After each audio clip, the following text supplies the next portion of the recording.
Hello, this is Tommy Alden. My son Travis and I own County Line Nursery in Byron, Georgia. It's in Middle Georgia.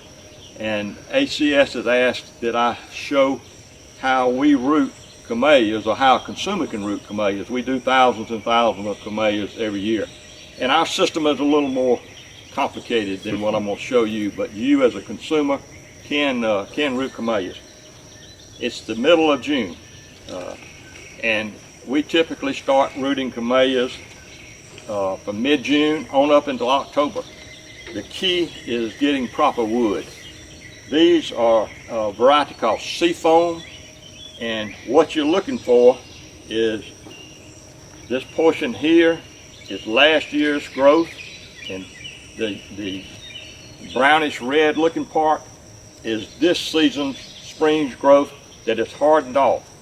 And what you need to find is one that will snap when you are ready to make a cutting. You'll see I've got 3 leaves. This is what I typically use. At the axis of each leaf there's a growth bud, and you typically don't want a flushed out new growth. You want what they call a blind eye. This one actually has a blind eye up here. It looks like a growth bud, but it is, but it hadn't initiated growth yet. The reason you want to do it in June, mid-June, is because to grow a good liner you need 3 things: water, heat, and humidity. And you can see it's pretty humid already in Middle Georgia.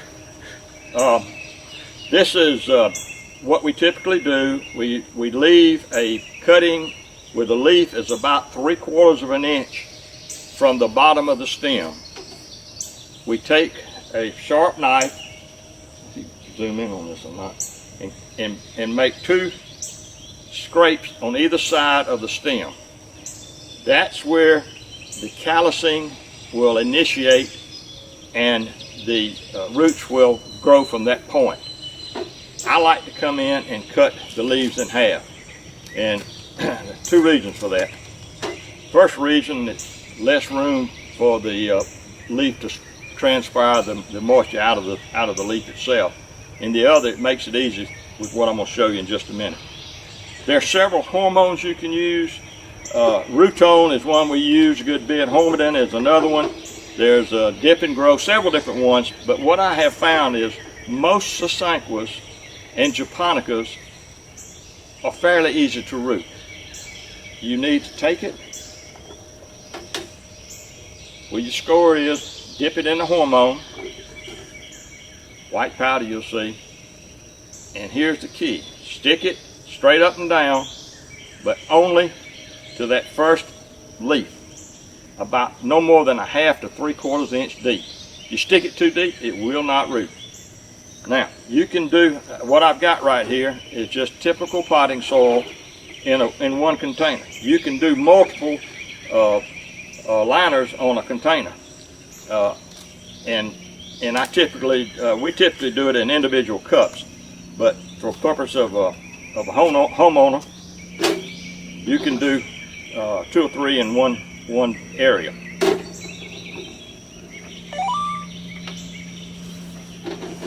I'm going to do 3.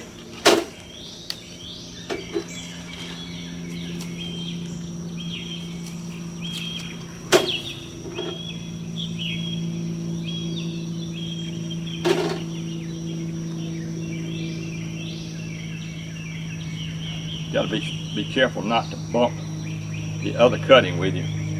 All right, now these are ready to stick. If you're going to do a lot of different varieties, you need to put a tag on it. We use a lot of these little white nursery tags. You can use those with a Sharpie, but we found that after close to a year, the name starts fading out on it, so it's not real easy to identify. A lot of people have started using used Venetian blinds, and they write on the label with the lead pencil, and this is a little hard to see, but it won't fade out. But anyway, you need to mark it. So this says this is seafoam. Now, heat, humidity, and moisture. this was wet good before I put it in here. You can take this. This is just a juice container, and you created a mini greenhouse.